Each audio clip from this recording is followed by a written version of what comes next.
You see, people, the Lebanese have style. We have charisma. That's it.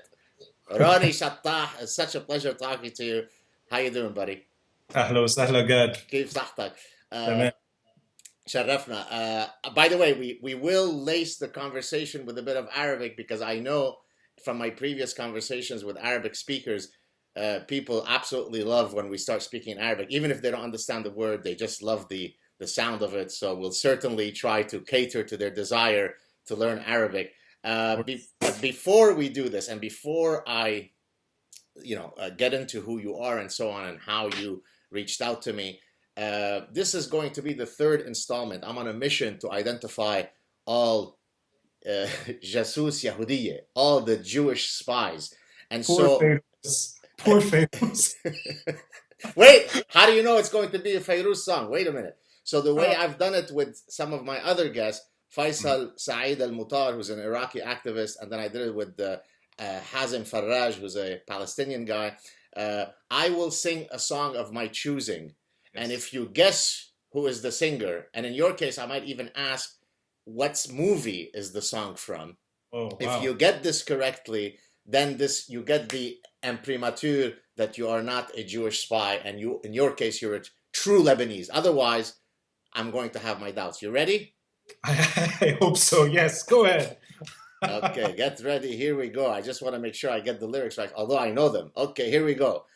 نسم علينا الهوى من مفرق الوادي يا هوى دخل الهوى خدني على الدنيا على بلادي. بلادي. Oof. Yeah, wow. Who is the first? Okay, so first strike against you. You didn't finish the song correctly. عبير الصهيوني وموساد ويهودي the list goes on. تكفيري anything you want. I lost. مشركون. انت مشرك. But so who is the singer? Well, Fairuz. Yeah. And what movie is it from? That's a good question.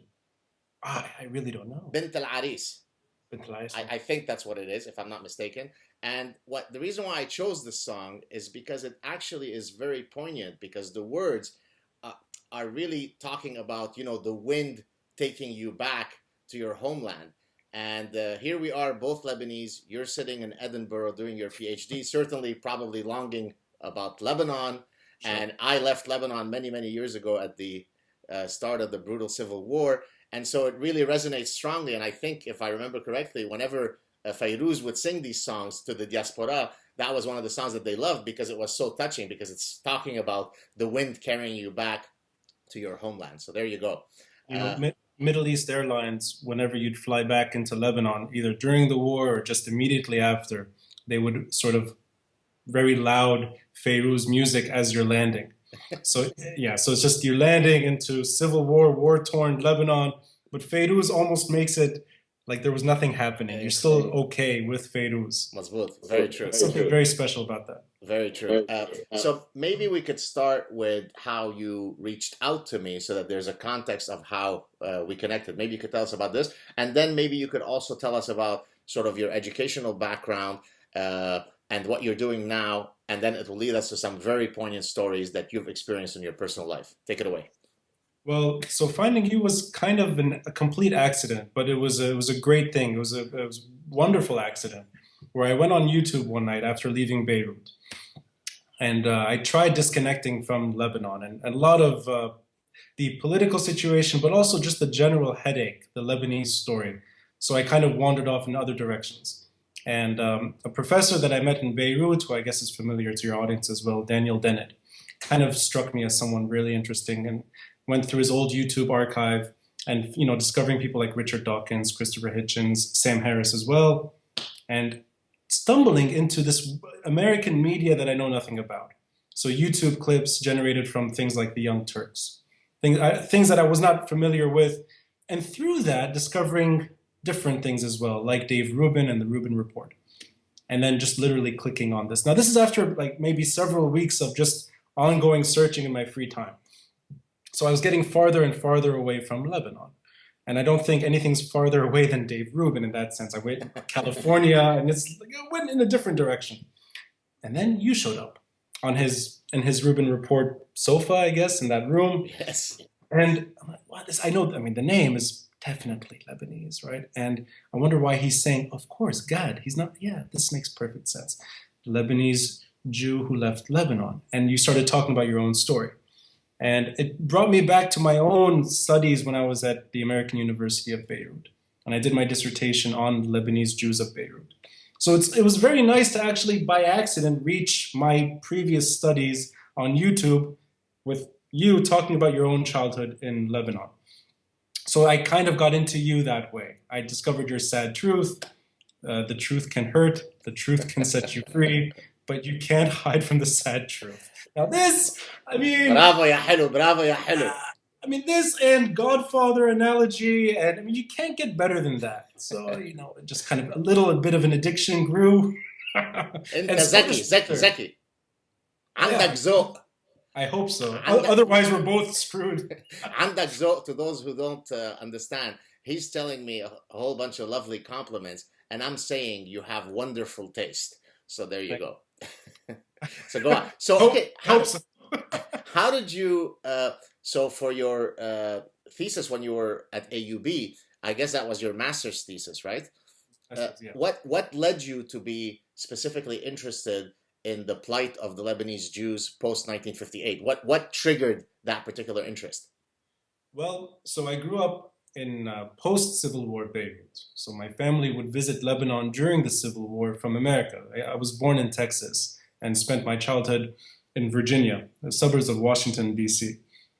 We used to visit Beirut and visit Lebanon in the 80s. My family's actually from Tripoli in the north. So we'd do the long journey from Damascus, that very long taxi journey, because back then you couldn't drive easily from Beirut to Tripoli with the Green Line. Right. So we would drive from Damascus all the way north to the border with Latakia, Tartus, and then into Tripoli. So I saw Lebanon in the 80s just in the Tripoli context, never saw Beirut. But when we moved to Beirut in the early 90s, I would walk into war-torn downtown regularly. Once they removed the landmines, once they cleared away all the sort of the danger for pedestrian movement in war-torn downtown. And it was very easy to kind of get lost as a kid. And this is the Holiday Inn, destroyed, gutted, ghost shell, and then the hotel district. And I remember walking and sort of jumping into the synagogue when I was younger. Now, the Magen Avraham Synagogue in Wadi Abu Jmir, the heart of Beirut. I grew up there. You grew up there, yeah. So, I mean, that as a kid, sort of looking up and you see not just trees everywhere growing during the Civil War and nature taking over many abandoned buildings, this giant synagogue with stars of David all around made no sense. So later in life, when I was in my university, I was trying to figure out what to do my master's degree on, what kind of dissertation I wanted to do. I was kind of thinking back to those childhood walks. Wadi Abu Jmir is gone today. It's completely been bulldozed. My mother, by the way, had a store in Bab Idris. Bab Idris, yes. Yeah, so it's just, literally, the neighborhood is, it is the heart of Beirut. It is the dead smack center of the city. And today it's pretty much a security zone that you cannot easily walk through. The government palace, the Sarai, is up on the hill, and many ministers live around and all that stuff. So it became increasingly difficult to walk into Wadi Abu Jmir. But the synagogue has been fully restored, locked up, can't go in, unfortunately, but it's sitting there. And I would often walk down that street, and there was this old woman screaming from the balcony up on the roof, telling me sort of the most bizarre things, like "Jibli akil ya ash'ar," which means blonde guy. Get me food, Blondie. Yeah. And I would look up, and this crazy woman just waving to me. She's like, "Blondie," I said, "Get me food." And I asked the supermarket guy downstairs, "Who is that woman?" And he said, "Heidi Israeli, Aisha fo." I'm like, this makes no sense. Shu Israeli, Aisha fo. Azdak Yehudi. And he's like, no, Yehudi Israeli. Meaning, the words are unfortunately comparable. Let me interject right there, if I may, before you go on. I've talked about this exact issue that in Lebanon, I don't know if it's still the case. I'm sure it is, but in my time of growing up in Lebanon, everybody had a hawiyah, right? Your internal card, and on that card was written your religion. And the Jews, it wasn't written Yahudi, it was written Israeli, which is exactly what you're saying, right? So in some way, you removed our Lebanese identity. You somehow created even more animus towards us by making us Israelites, not Jews who are Lebanese. So yeah, it's exactly what you're saying. Yeah, go ahead. The updated version of the Ikhraj Ed, which is what you're talking about, the birth certificate that we all had to fold and put in our wallets. Now there's the Hawiyya, the basic ID, which good that they removed it from the ID itself. So it's no longer there. The religion is no longer on the Hawiyya. Gone. Oh, yeah. Wallah, okay. Yeah, the sect, religion, that has been, but it's on the birth certificate still. And you have to carry your birth certificate with you wherever you walk? No, it's no longer. Okay. It's just the ID. Okay. Yeah, so go back to your story. But that was interesting because that is something she showed me. So she showed me when I kind of invited myself upstairs and I got her food because that's really what she wanted. And I got her some stuff from the supermarket, went upstairs, and she was she's a squatter. So she was basically an internally displaced Lebanese refugee, if that's the right word. She was living in a different part of the city. She ended up in that neighborhood during the Civil War and took over an abandoned apartment. And her brother had lived with her. He died. Her neighbors had passed on. She was the last woman in that building, just sort of sitting, waiting to die. Wow. And she was, by accident, the last Lebanese Jew of the Jewish neighborhood in Beirut. Now, I don't think she cared much about that. That was more interesting to me than I think it was to her. I don't think she could care less if she was the last one or the first one. She was just kind of a bit of a prankster. She had a sense of humor, and she liked trying to get money or get food or get whatever she could, get some attention. I think she was actually very comical, and I don't think she ever understood just how hilarious she could be. So we're sitting in her room, and she's like, "Ya Ash'ar, you blondie, what do you want to know about me?" And I said, "Well, first your name." And she said, "Don't tell anyone. My name is Lisa Nahmoud, but people called me Lisa Sroor." And I said, "Why don't you go by Nahmoud?" And she's like, "Lala, this is a Lebanese Jewish name. You should never say I am Nahmoud. I am Sroor, Lisa Sroor." So that first thing, she was kind of hiding a bit of her identity still. And this is probably 2007, maybe 2006. So this is, this is long after Wadi Abu Jmil was being, demolished. So would other people have known that this woman is a Jewish woman, or was it really a closely guarded secret that sort of she shared with you, but very few other people would have known? Few other people knew. Okay. One of them was the Lebanese community elder, Lebanese Jewish community elder. His name was Joseph Mizrahi, and he was living in Nice at the time, and he died abroad. So he knew. I spoke to him. There was a journalist for Nahad newspaper, Joseph Tarab. He was the art critic, himself a Lebanese Jew. And he knew of her. So few people in the neighborhood spoke about her, but as the Israeli, not as the Jew. Which, this is just unfortunate lexicon. They didn't fix that term. She's Lebanese Jew. She's Lebanese. She's very Lebanese. Exactly. Very Lebanese. Very as we are. I speak much better Arabic than I speak Hebrew, right? Sure. And I don't think she knew one thing about Israel anyway. It was just sort of, she was just a squatter with a sense of humor, and she managed her life accordingly. But I asked to see her birth certificate because I was confused why she kept saying Nahmoud and Sroor, and she brought it up. And on the mazhab, on the sect, it said Musawiye, so follower of Moses, as opposed to Israeli. And the old days, which I guess is from your time, the birth certificate was in French and Arabic. So there was the dual, and this is a terrible translation of Israelite, like you said, Israelite in French, meaning Hebrew, meaning Jewish, and they just translated it into Israeli in the old days. So that's, going back to your generation, your time, it's a terrible association. It makes no sense. Right. It's just throwing an identity on a community that's, it's imposed identity. I was fascinated with her though. And I at that time started giving history tours of Beirut. And I eventually sort of developed a proper walking tour of the city that included this neighborhood, Wadi Abu Jmir. Now this would be this I think it was called Walk Beirut, right? Yes. Was that targeted to Lebanese people so that they learn about the history of their city, or was it largely targeting tourists? Although I suspect that there weren't a huge number of tourists that were in Lebanon at this time, no? Well, so in 2008, Beirut was downtown was shut down. This was during the protests, Hezbollah-led protests. The city center was pretty much locked down, and there was the permanent sit-in, so you couldn't walk into downtown Beirut easily. And there were brief civil war erupted in Beirut in May of 2008, so there was no tourism whatsoever. But this was around the time that I was putting this tour together. My initial attempt was just Lebanese students, or anyone that wanted to do this with me. And it was just going to be a hobby. In addition to my studies, I would walk around and talk about Beirut. And at the time, I was managing a small pension, a student pension affiliated with the university. So I had a few foreign guests anyway. And I would do this regardless. I would walk around and share stories of the city.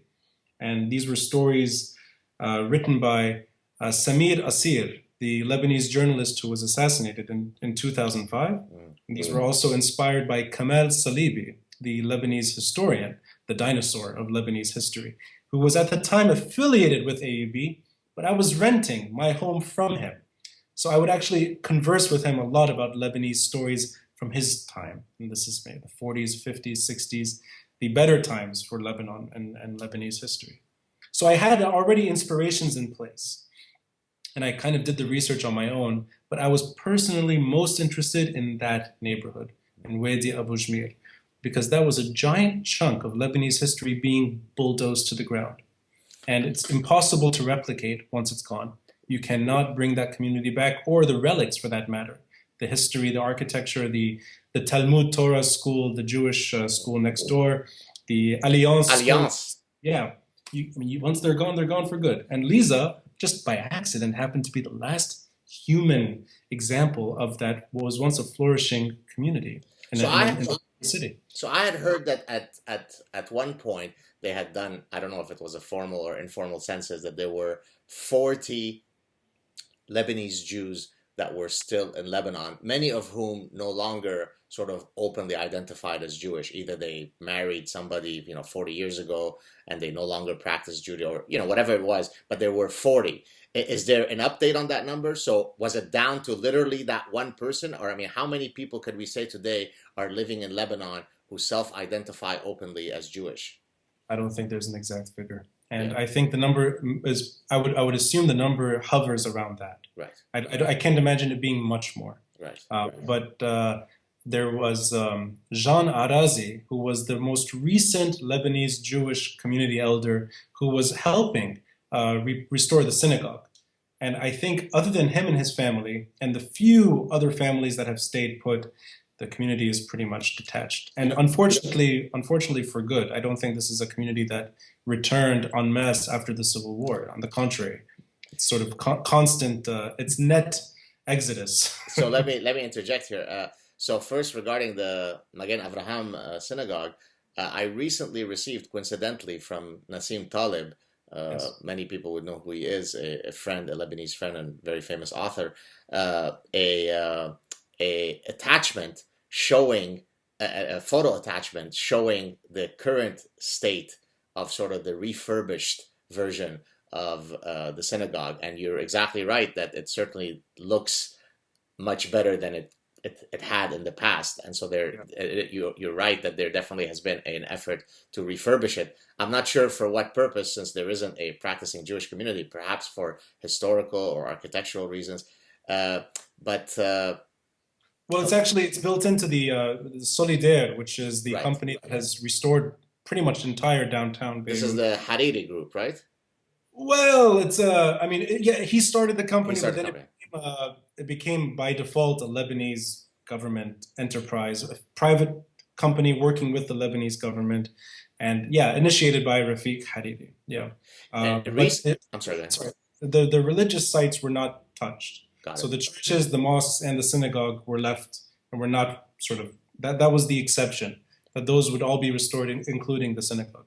I think I saw a documentary at one point I think it was a BBC documentary on the Jews of Lebanon, and they might have gone, I don't know if it was maybe in Saida, and they had gone to a sort of a Jewish quarter in Saida that had once, had some thriving Jewish community and a synagogue, which was now being squatted by some other folks. So yeah, it's very sad. But I wanted to sort of talk about the return of the diaspora.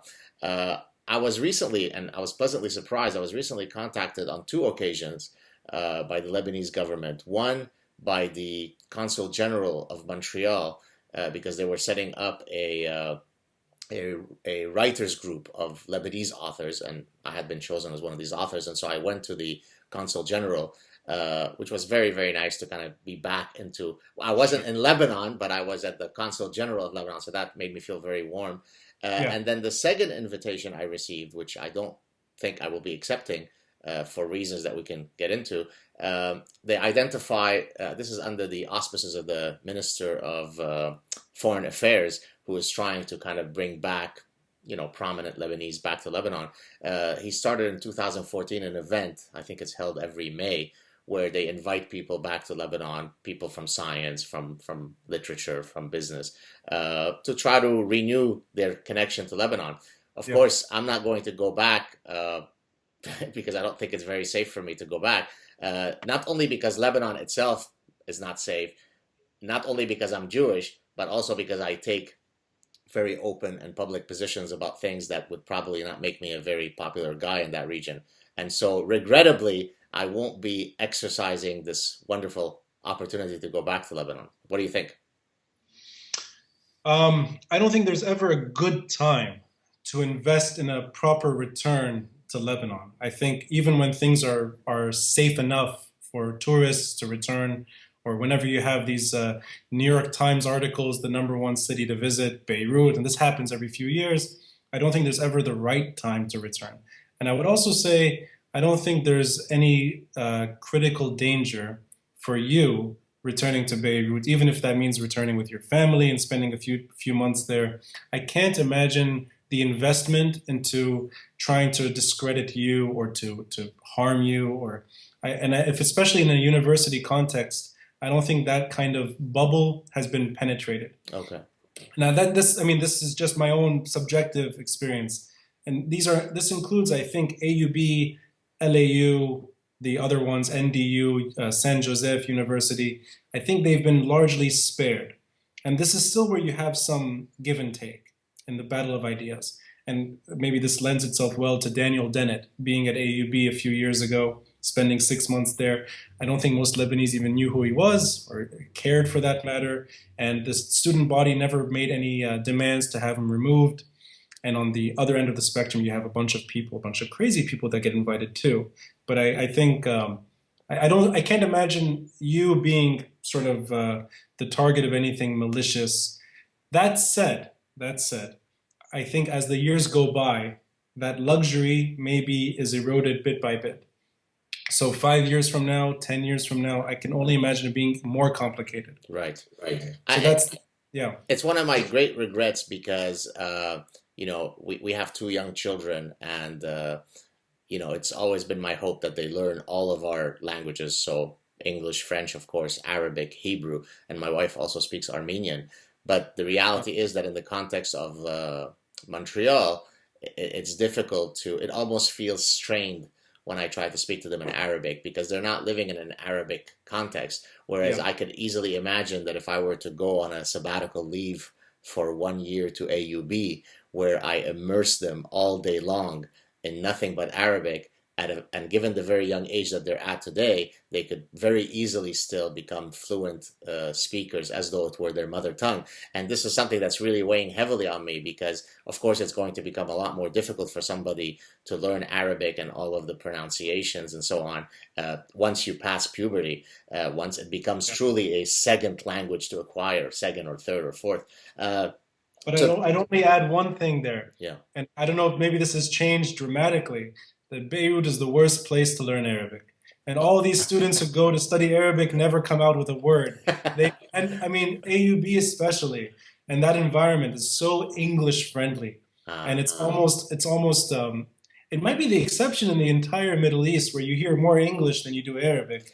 And on the streets of Hamra and Ras Beirut and that little area, it's very hard for the Arabic studying the foreigner who wants to learn Arabic to invest a career by starting in Beirut. Just never works. They end up running away to Jordan or to Morocco But or maybe Yemen. it's interesting that English seems to have become sort of the predominant language, because at the time that I was growing up in Lebanon, it would be, of course, Arabic and French. English would be a distant third, very, very distant third. So when I first moved to Canada, I didn't speak English. I knew, of course, Arabic was my mother tongue, and then French, which of course I also knew fluently. But the only exposure I had to English was through the consumption of typically American culture. So when I would be at my father's store in Hamra, Shari' Magdasi. I don't know if you know it. This is actually where I grew up. Great. Oh, no kidding. Yeah, I mean, this is literally parallel to Hamra. Exactly. Yeah. And so he would take me to watch movies. I was a young boy, and so I got to see all the spaghetti westerns with Clint Eastwood and all these kinds of movies that left a deep impression on me. But so any exposure I had to English was through popular culture. And so it's funny that now, so what you're saying basically is that French has lost quite a bit of its influence in Lebanon, and it's been overtaken by English, you would say? In the at least in the education realm, I guess it's still evenly divided. That you either go through the French system or you end up learning English by default. And I think that has been, so French is still taught regardless. And even if you're studying in the American style system or the English system, that you're going to learn French anyway. They're going to teach it to you at least the intermediate level. But I think French as a spoken language in Lebanon has dramatically dropped. Gotcha. Even in the areas that are more friendly to French-speaking Lebanese, this would be Ashrafiya, for example, in the eastern sector, you hear more and more English and French. I guess this is a global phenomenon, not just Lebanon, Middle East, but French in general has been on the decline. And of course, incidentally, now that I live in Quebec, the Quebec government is uniquely insecure about their linguistic heritage, and so they're in a sea of English. And so they repeatedly erect or pass these language laws that are progressively more draconian, precisely because they are so afraid that their culture and their language will be swallowed by the sea of English Canada and America. And so, in a sense, I find that quite disheartening, because I'd like to think that these mechanisms happen naturally. I don't think you should create these laws to protect your. I mean, it's literally to the point where the language office from the government will go to retail stores and tell them that their English sign is bigger, or the font size is too big compared to the French size. So when you're getting to that level of linguistic protection, it's becoming a bit absurd. But there are some symptoms of desperation, I think, more than. But in a very Lebanese context, you probably know bonjour, bonjouren, right? So hello. It's the Lebanese way. That's been replaced by hi, hi-en. So that's a very Lebanese example of how... Our viewers might not understand these nuances, but certainly I do. All right, let's move on. So you become interested in all this, the Lebanese Jewish community. You interview this woman, and I will post some of your articles where you interviewed her at the bottom of our clip. So then let's fast forward. Now you're pursuing your PhD in Edinburgh University in Scotland on Lebanese sovereignty, which we can talk about in a second. But let's contextualize that in the greater context of your family. And here we're going to get into a very painful tragedy. When you first reached out to me, you told me about your interest in the Lebanese Jewish community, and then you told me about your father's assassination. He was a very prominent politician, a minister of finance under a previous Lebanese government, and then he was assassinated. Maybe you could walk us through who he was, what he was trying to do in Lebanon, and then maybe, if you can, describe the tragic end.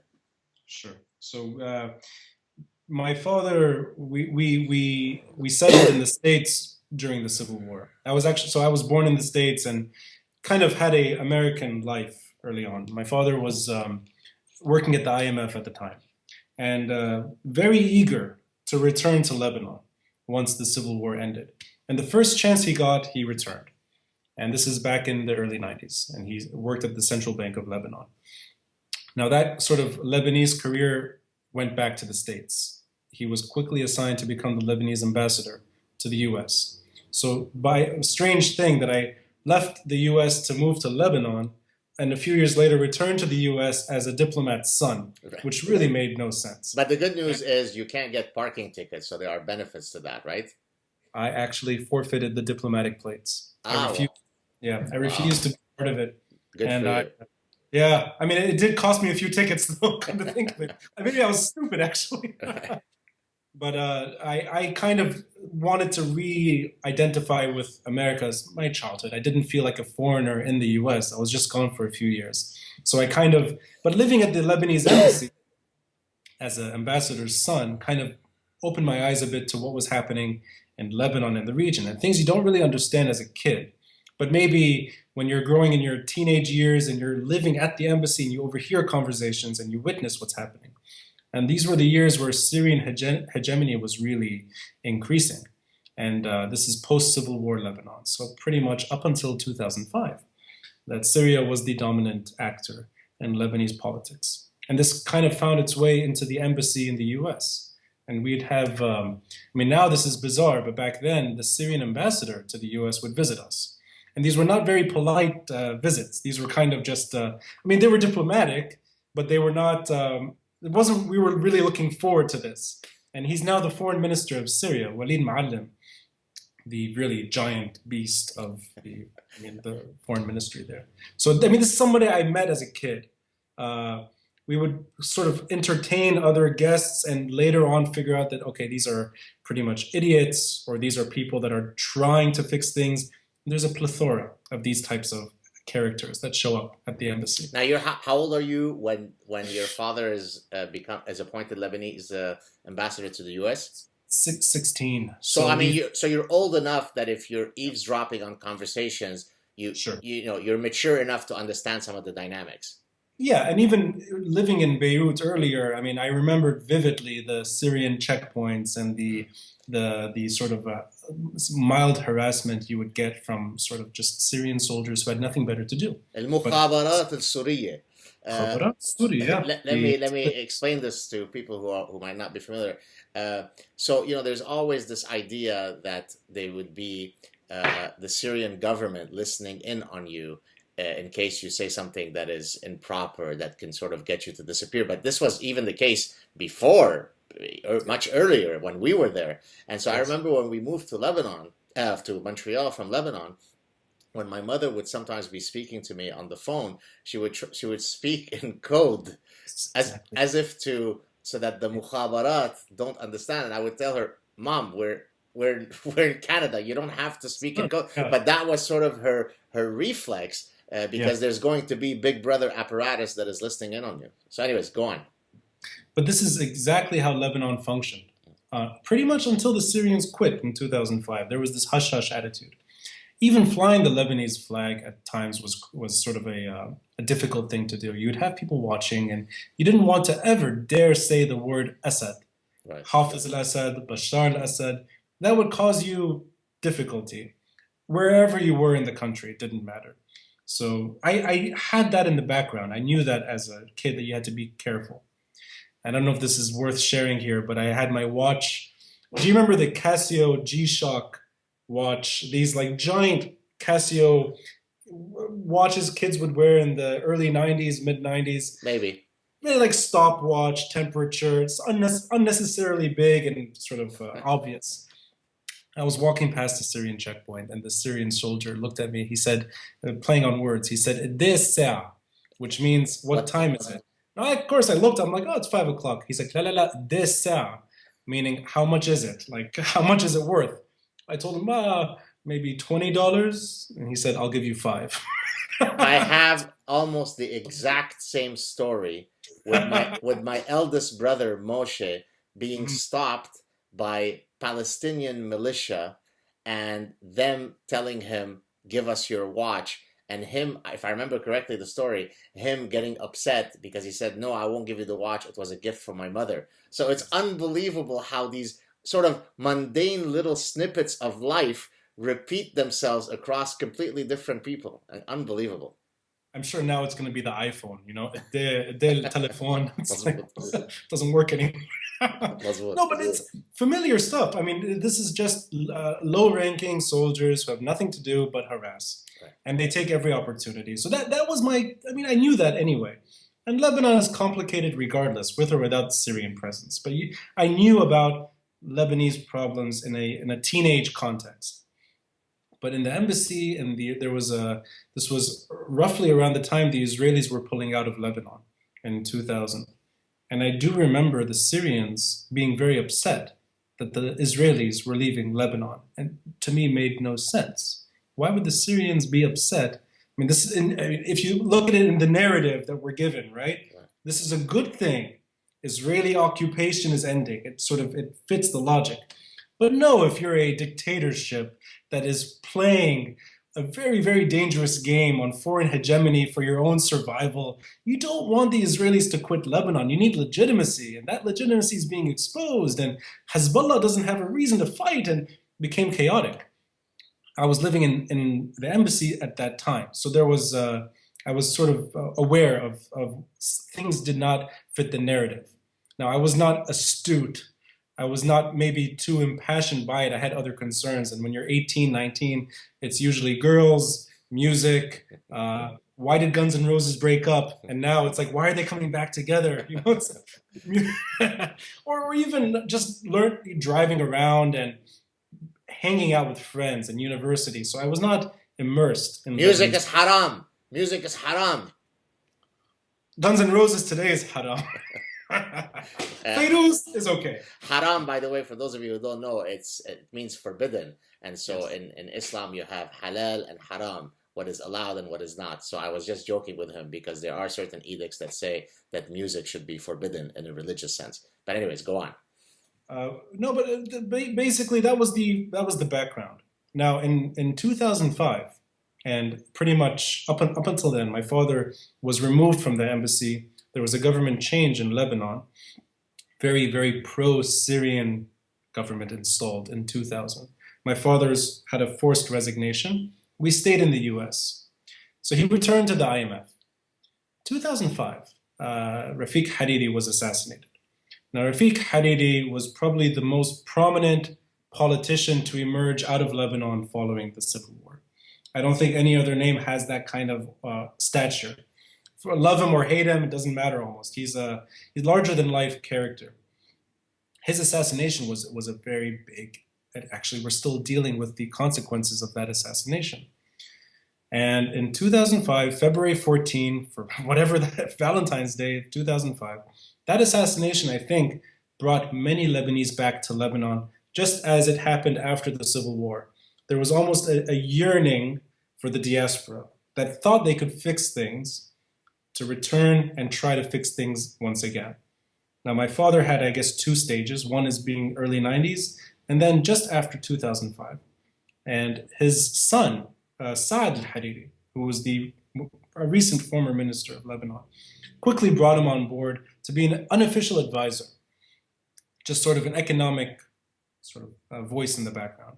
And that quickly materialized into the primary advisor, political advisor, almost his sort of number two in the Lebanese government, but not somebody that was taking on a public role all the time, kind of in the background. Right. And this continued until his assassination. But then he was Minister of Finance at one point, right? Well, yeah, he was Minister of Finance, and I know this because he told me, and he did not want to be the Minister of Finance. Lebanese, I think, like to become ministers of whatever they can be. Just sort of like a prestigious showing off thing. This was against his will. He was kind of, he didn't want to be a minister to begin with. He didn't want to be a politician per se. He never ran for any government seat. He never was part of the parliamentary system. He always wanted to be in the background.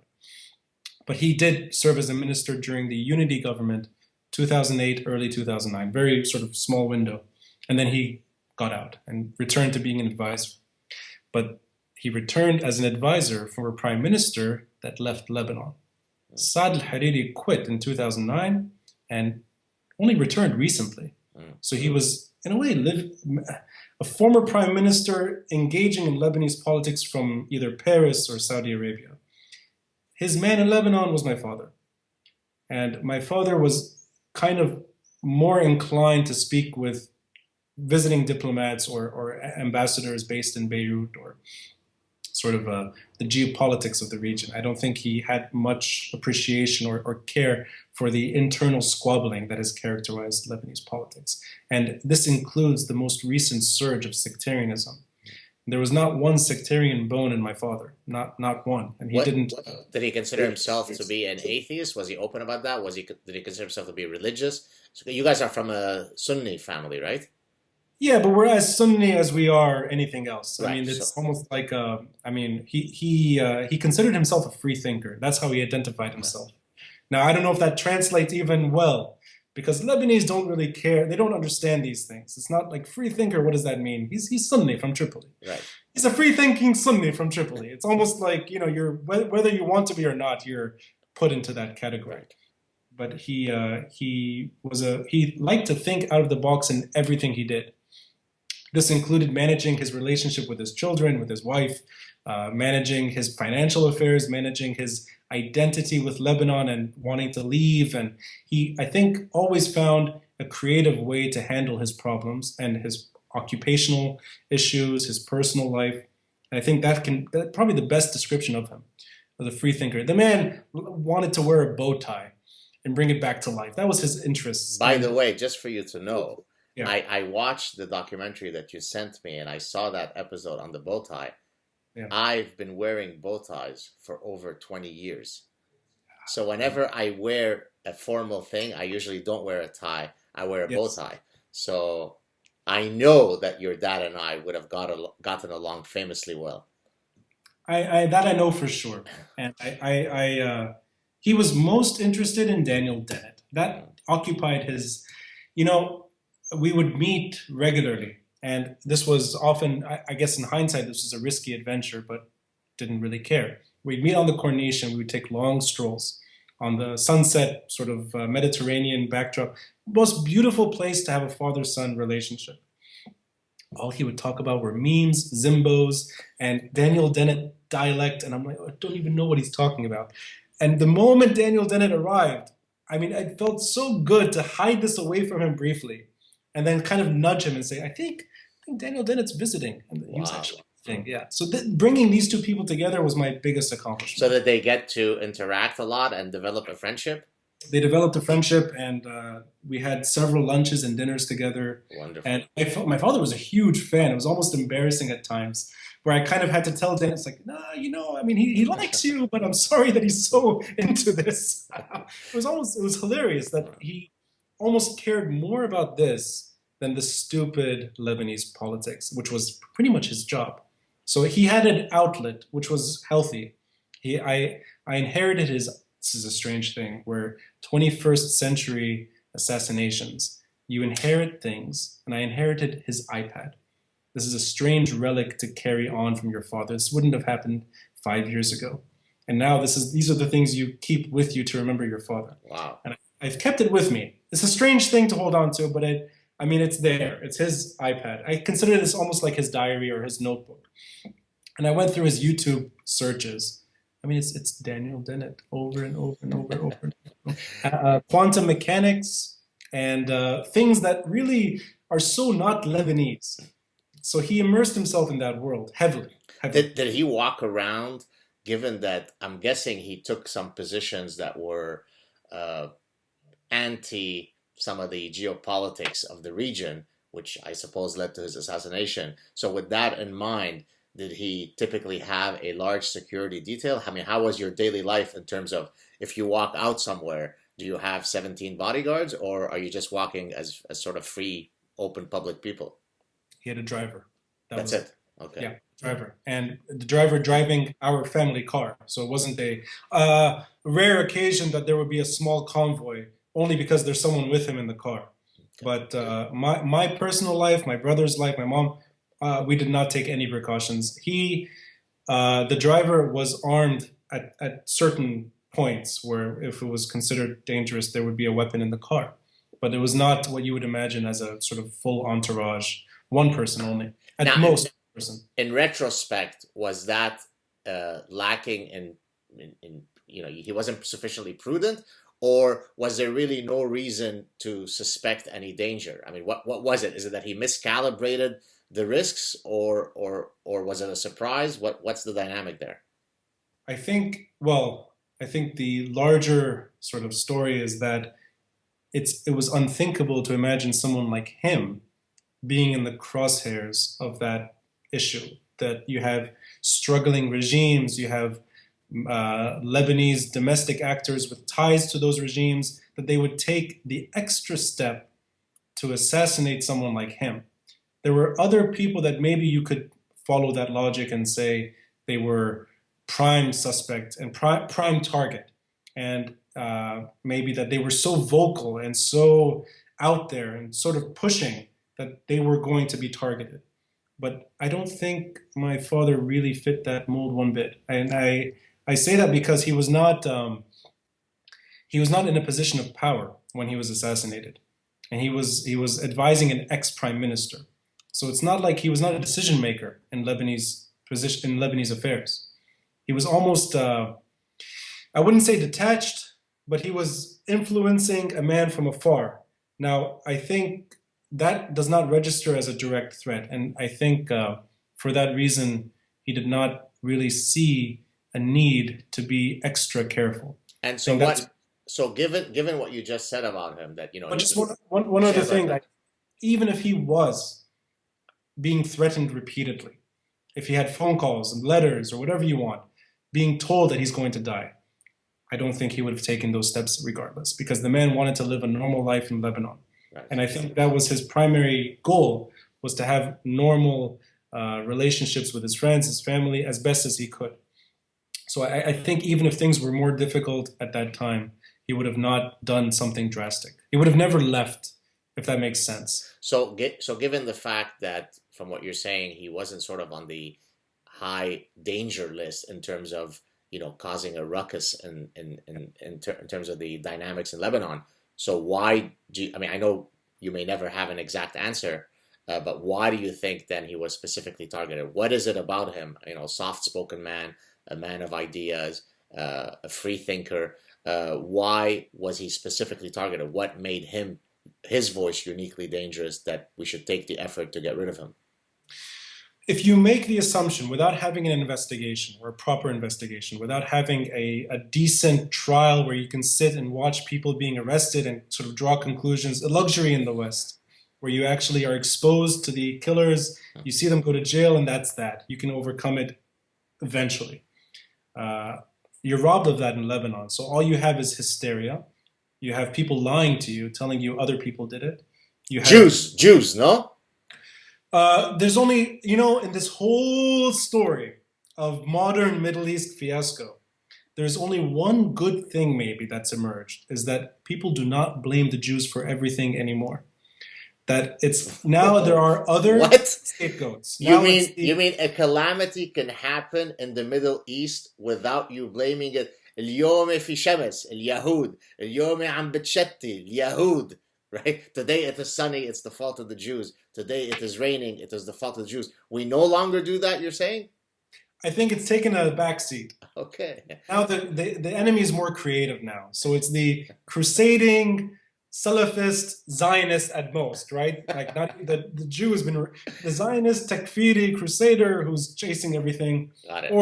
Or other players that, you can imagine. And so I think that was easily dismissed, even though you do hear people in prominent positions, whether it's in Lebanon or the region, that would say, well, you can never discredit Israeli intentions, right? But I think at least in my personal situation with my father, whether it's a 1% chance or 2% chance or zero, that can be shelved completely. That he was not in any way involved in that Arab-Israeli conflict. You can come up with very elaborate conspiracies to push that narrative. But that's something that just, you can throw that away. The other ones that came up, the Sunni Salafists, Saudi Arabia, general terrorism, right, which adds up to nothing. But he was challenging a status quo that I think many Lebanese paid the ultimate price for. And he was pushing for Lebanese sovereignty. And that sounds like a ridiculous struggle, because it should be there, Lebanese sovereignty. A state should have the means to control its destiny. A lot of Lebanese have died pushing that forward. I think he's just the most recent example of that. Now, why him? Specifically him? I don't have tangible evidence. It's not like I have anything that I can specifically point to, other than a letter that we leaked. And we leaked a letter that he was drafting to Iran's president, Rouhani. We being my family, we put it out there just after his assassination, because we found it. And by the way, it is on your father's website, and I will share the link so that people can go and check it out, the draft. Go on. We handed it over. Wall Street Journal was at the funeral. Just sort of said, take this. It was the first sort of obvious outlet that we thought would get it out there.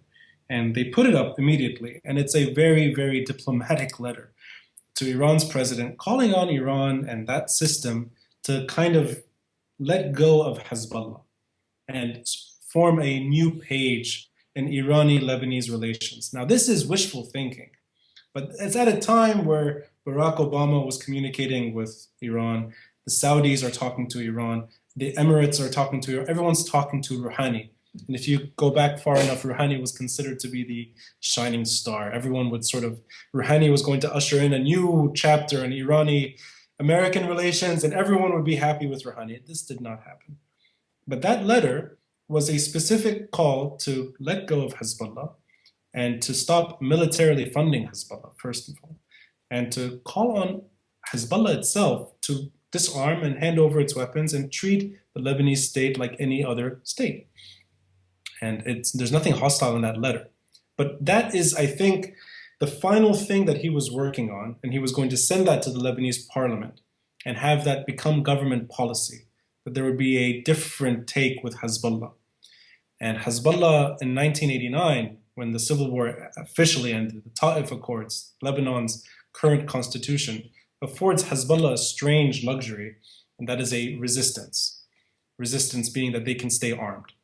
Every other Lebanese domestic party that was armed during the civil war was disarmed immediately. Hezbollah was the exception. And they've grown from being a sub-state militia with Irani funding to being probably the most important regional actor today in the Middle East. And they help keep Bashar al-Assad alive. They're involved in Iraq. They fight in Yemen. And they're involved in Lebanese issues regularly.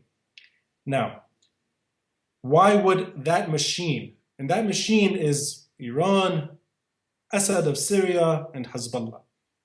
It almost doesn't matter which of those three components was involved in his assassination. But let's assume that machine is involved. And you know what? Let's assume that they hired people to do the assassination for them. And those people could be whoever you want them to be. Almost doesn't matter. But his positioning was against that status quo, getting that arrangement to at least neutralize Lebanon from regional issues. And he was a champion of Lebanese neutrality in foreign policy. But I mean, surely there would have been other voices that would have been saying things very similar to your dad, but who were probably much more open and frontal in their positions against Iran's influence. So in a sense, it almost seems as though it is a preemptive strike against him because he is a voice of moderation who is trying to galvanize the Lebanese parliament. And they say, well, wait a minute, maybe this guy's gentle approach is what makes us scared, right? Because you would think that there are so many other people that would have said the exact same thing that was enunciated in that letter, no? Like, what's so unique about what he said? I mean, tons of politicians have probably said that, no?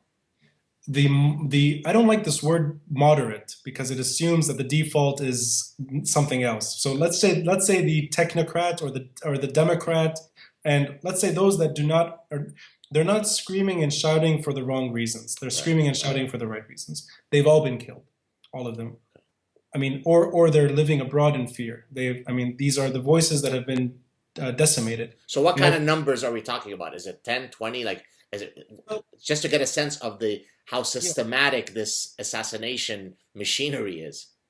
I mean, the assassinations go back, I guess, to your generation, right, of the sort of the typical Lebanese politician who emerges on a platform that upsets regional players and gets removed. Right. That is, I guess, goes back to the 50s, even if you go far back to the 40s. That's politics. That's Lebanese politics, yeah. Right. But the most recent wave is starting with Rafiq Hariri. Right. It's the attempted assassinations that happened before, and it's also the successful assassinations that happened after. And so that's 2000. That's 2005, right? 2005 until my father's. Right. So this is an 8-year stretch of 15 assassinations, 15 successful assassinations. All of these are either journalists, politicians, or personalities that were advocating a different Lebanon. It's not a sectarian war, not a religious war, not necessarily an actual war. It's just opening the debate to an idea that is almost futile today, which is Lebanese sovereignty. And controlling your borders, having one government, one army, one stable entity that deals with its affairs, treating Lebanon more like Malta as opposed to Somalia. Right. So kind of stabilizing and calming Lebanon down. And this is post-Civil War longing, that why can't this country return to something functional? Not that Lebanon was great in the 50s and 60s. It was still difficult, but it was manageable. Right. Why is it unmanageable today? And I think my father, it's not the letter that killed him, but it's that kind of very quiet diplomacy and persuasion, and his TV appearances, his regular TV appearances, challenging Hezbollah to their own narrative. And he was something he was doing repeatedly right before he died, which was challenging the lexicon Hezbollah used for their own justification, for retaining their arms. The Israeli thing that we lived with from the 80s, 90s partially until today, that everything has to do with Israel. The Zionists are there. You have to stay armed to fight the Zionists, especially since they're in Lebanon. Fine. They leave Lebanon, they stay maybe in the Sheba farms, we're not sure. Maybe they're there, maybe they're not. Is it Syrian, is it Lebanese? It doesn't matter. They're there, so keep your arms. This changed overnight to takfiri. It's almost like Israel was never a problem. Now it's the crazy Sunni who you need to fight.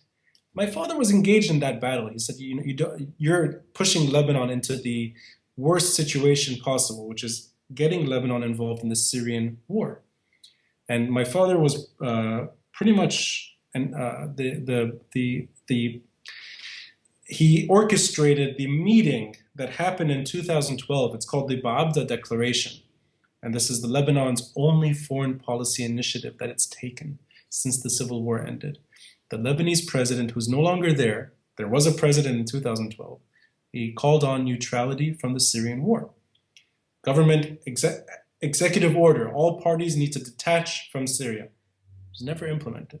It was never successful, but even Hezbollah signed on to it, public pressure to not get involved in the Syrian war. My father was battling on that front. Now it's almost like a battle of ideas, more than I'm going to carry a megaphone, go to Martyrs Square and scream and say, get rid of Hezbollah. That's not how he operated. And many times he was pushed to actually not legitimize Hezbollah, but to explain them in a Lebanese context. And during the July 2006 war with Hezbollah-Israeli fighting in the summer of 2006, my father would end up on TV regularly being interviewed. And I'd be watching him. This would be 3 a.m. Beirut time to catch the evening news in the US or wherever it was.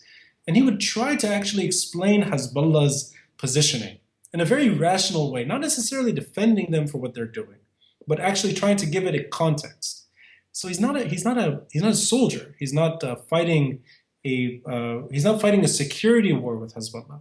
He was fighting in a way the narrative, and he was trying to engage them on their own terms. Like, what you're saying is completely false. He tried to get invited to their TV station, which is Al Manar. It's a Hezbollah-run operation, and they would never let him on. he was trying to actually engage them, and like he didn't want to go to his own crowd all the time. He wanted to actually reach out to the other side. They refused. Did he ever meet the? Is it Nasrallah? What's the name of the Hezbollah leader? Is it Nasrallah? Hassan Nasrallah. Yeah. Did he ever have an audience with him? Did they ever talk to one another? I don't think they've met. Okay. I don't think so. Perhaps, but I doubt it. I know that the Lebanese government has Hezbollah figures in it.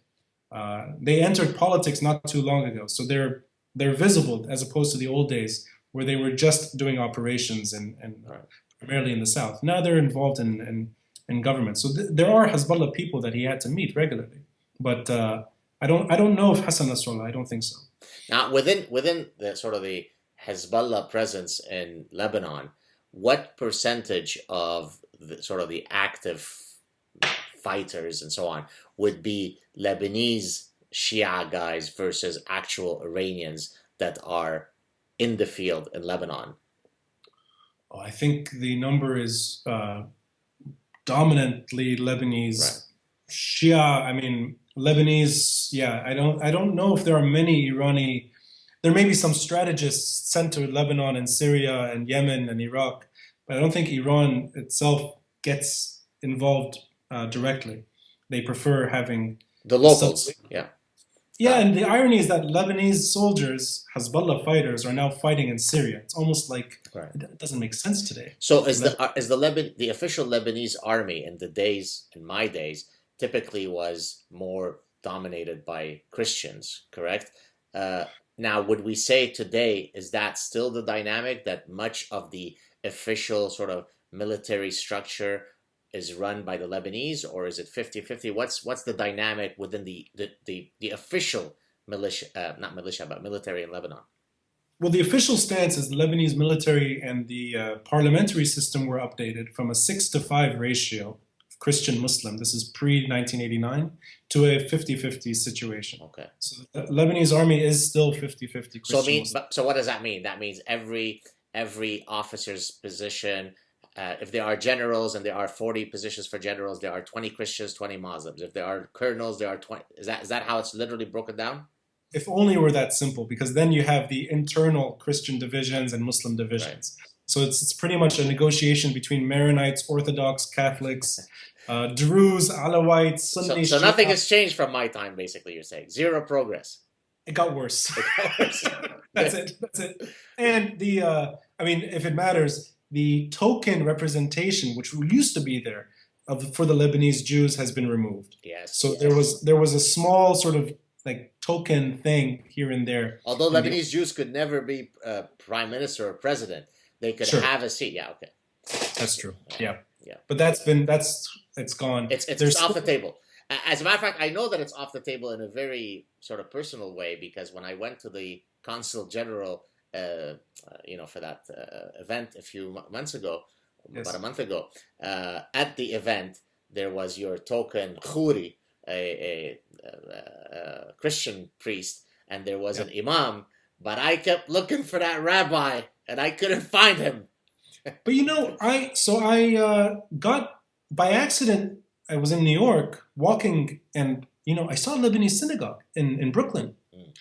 It's unfortunate that the community is okay in the diaspora. Sure. Doesn't really want to return for many reasons, and it's nice to actually see a part of Lebanese history at least it has a space to exist. Unfortunately, not in Lebanon, but I went in New York and even in Paris, and you meet through friends. You meet Lebanese Jews that are very Lebanese, very, very Lebanese. So when you hear me speaking in Arabic, are you able to انه تفهم اللهجة تبعي انه انا يهود sorry, I'm speaking out. Do you understand?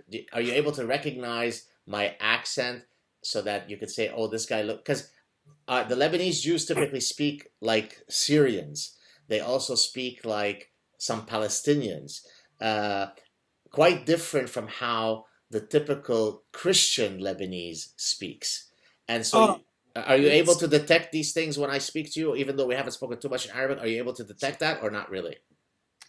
You sound like you're from Beirut. because I would probably know if you're from Tripoli or from Saida or from Sur, from Tyre in the south. You have a Beiruti accent. And that's the accent I grew up with, probably because I spent most of my life in that sort of bubble, the Beiruti accent. So I would never know if you're Lebanese Christian, Muslim, Jew, Druze, whatever you want, would never be able to tell from the accent. The reason why I ask is because Montreal, is now, full of all sorts of people from Arabic countries, and oftentimes when you take a taxi, it is a token that the taxi driver will be from some Arabic country, oftentimes from Lebanon.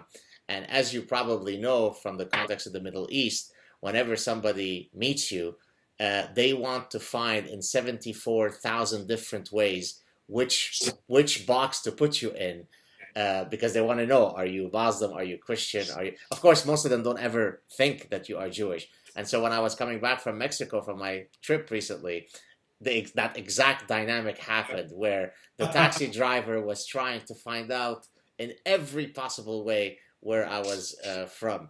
You have a good, if you want to use it, a good cover, which is you could easily get away with saying, "Ana ismi Jad, mish Gad." Yeah. So actually, it's funny you say this, because oftentimes when I introduce myself to Arabic people, and I say, my name is Gad Saad, they say Azdak Jad. You mean Jad? I go, no, I don't mean Jad. And they're confused. Now, the way I can get away with it, by the way, is because of course, you'll know this, but some of our viewers won't. The Egyptian dialect changes the je to g. So if you say ana jaye, I am coming, it becomes ana gaye. And so some think that it is a Egyptian version of Jad, because you turn the Jad to God. But of course, God is a Hebrew name, is a character from the Bible. So there you go. Egyptian, you can be a Lebanese Jew, you can be anything. You've got the good cover. Me, I cannot pass as Lebanese even when I try. You need to get some sun, man. You're too white. Wrong country. Can you even get any privileged oppression points calling yourself a brown man, or you can't even fit that description? No. Actually, I get. There are on occasion there's sympathy protests for any different cause you can imagine. Right. There's always something going on in a university setting. So I don't think I'm ever put in that category. Right. It's like the white Scottish man who's curious about the third world. Right. I always try to explain to them. It's like no. I'm third world luggage, like first world situation, third world baggage. They don't even understand what I'm talking about. So it's like, I've let it go. I'm whatever they want me to be at any given situation. Even the name Ronnie is not, it doesn't bring up Lebanon or Beirut or anything like that, which is a good thing. I think it's fine. I can sort of navigate as I choose. Right. Well, Allah yarhama bayak. I was very, very sad to hear the story, and I really recommend we'll cover a few more points and then we'll wrap it up. I will really encourage people to watch the clip. I think it's about a 30-minute clip, Ronnie, right? Is that right? Yeah. It's very, very touching. And I know that at one point you talked about you've kept the last, this is quite morbid, I think the last tweet of your dad, is it a few seconds before he died, or how long before he died? It's I think it's somewhere between 5-7 minutes before the bomb went off. And he was, I kept it going because I never closed his Twitter account. So having his iPad, I've kind of kept it just there. It's frozen in time. And if you go to his Twitter feed, it's just as if he's there, stuck in time. And it's he managed to write it in both English and Arabic. So my father was just, I think, literally on his phone as the car was in a very desperate situation. And I think you heard the bomb, right? I think in the documentary you talk about this, that was it you or your brother had actually heard the bomb that killed your dad, correct? No, well, yeah, it was my brother was in the States at the time. Okay. I heard it, and I live in the opposite end of the city. So it was for those that have been to Lebanon, it was in Wadi Abu Shmir. Yeah. It was in the Jewish quarter, but it's no longer the Jewish quarter. It's just government buildings everywhere. He was driving down that neighborhood. And so the bomb went off in downtown. And yeah, I heard it from my home. Of course, I did not, I mean, I would never assume that this was my father's assassination. This was just either a sonic boom, which we used to hear when we were younger, a Israeli jet flying over. They were happening less frequently. That's the first assumption. The other one, construction situation. Then, of course, I mean, I've heard many assassinations in Beirut. I've heard many bombs going off. So that was there in the background. It could be another assassination. But within minutes, I found that it was my father. Wow. Well, I could tell you this, and it's probably empty words, but one can easily pick up your devotion and love for your dad, not only in how you speak about him in the various mediums, but in how you share your story about him here and in other forums. So if anything, he certainly lives on through the love and devotion that you exhibit towards your dad. And we should all be so lucky as to have such a devoted son. So rest assured that his legacy lives on. Maybe we could end this. We don't want to end on such a sad note. Based on you're now doing your PhD at Edinburgh University, and you have a very good grasp of some of the political machinations that are happening in Lebanon. Is there any hope for optimism, or is this going to be the status quo for the next 3,000 years? 3,000? I got in trouble for saying 50. When I was being interviewed in Beirut, they kept saying, what do you think? I'm like, well, 50 years, maybe things will work out. And they're like, don't be so pessimistic. So I should have 3,000 years as my reference point. And 50 sounds okay. I don't think the Lebanese situation will get better anytime soon. I don't think the groups that are controlling Lebanese security today or Lebanese foreign policy are investing in the Lebanon that other people were hoping for when the civil war ended. And I think gradually the country will sort of decay, as we've been seeing the last few years in particular. The security is almost a luxury today. The Lebanese government doesn't really exist in its traditional form. The presidency is vacant. Maybe you're familiar with this terrible trash crisis that has emerged in Beirut. Yeah, I heard about it, yeah. I mean, it's a country of 4 million people, and the city of one, they can't even deal with their trash. And it's a tsunami of zbale. Tsunami of zbale. Add to that 1.5 million Syrian refugees and the 500,000 Palestinian refugees that are still there. So I think it's hard to imagine a civil war erupting in Lebanon again. So I don't know if that's maybe a good thing, a positive component to this mess, that I think the Lebanese will not easily go back to a civil war. But other situations will probably emerge, and a fracturing of the country, I think, is inevitable. And I think so long as you have a sub-state group like Hezbollah or other groups that before Hezbollah, your time, where the PLO was given carte blanche to do as it pleased in Lebanon. This is the beginning, in a way, of this story, that the Lebanese system, in many ways, disappeared about 40 years ago.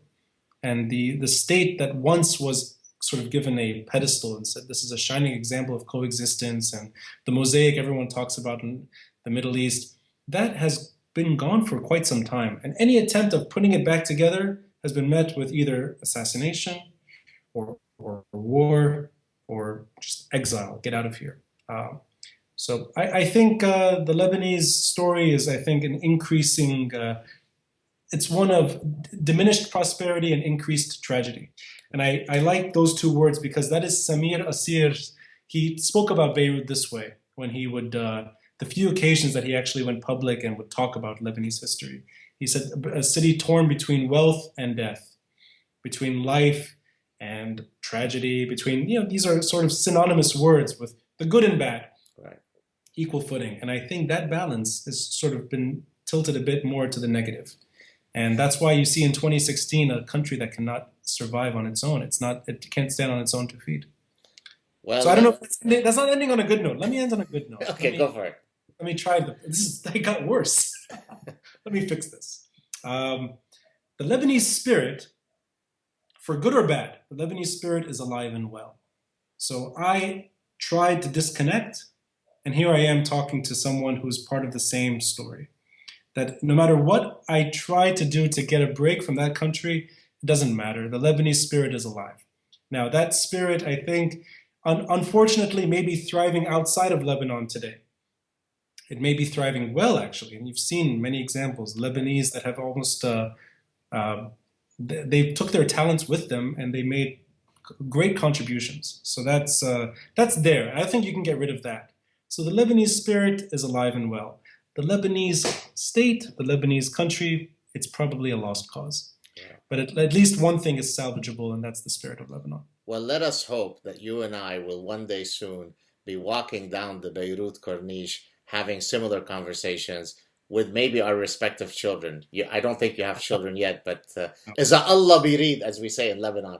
If God wants, then you may have children, and then we can hopefully have such wonderful conversations in our homelands. It was an absolute pleasure. Sorry, you want to say something? Yeah, go ahead. I promise to you, I stopped doing the tour right when my father died. I have not done it since I left Lebanon. That if you were to return to Beirut at any point, and you decided to spend a few minutes in that city, I'll bring that tour back to life and I'll show you Beirut. Shukran, Habibi. Shukran. It's a real pleasure talking to you. Stay on the line. Guys, check out, I will be posting all of the various clips, some of the articles that Ronnie has written, the documentary about his father's tragic assassination. Please check those out. Thank you for your support. Please spread and share this video. Look, you've got two Lebanese. They don't care about their respective religions. They don't care about the backgrounds they come from. They're both Lebanese. They sit down in mutual respect and mutual tolerance, talking to one another. That's how Lebanon should be. That's how the world should be. Thank you so much, buddy. Talk to you soon. Let me end it, but stay on the line. Cheers.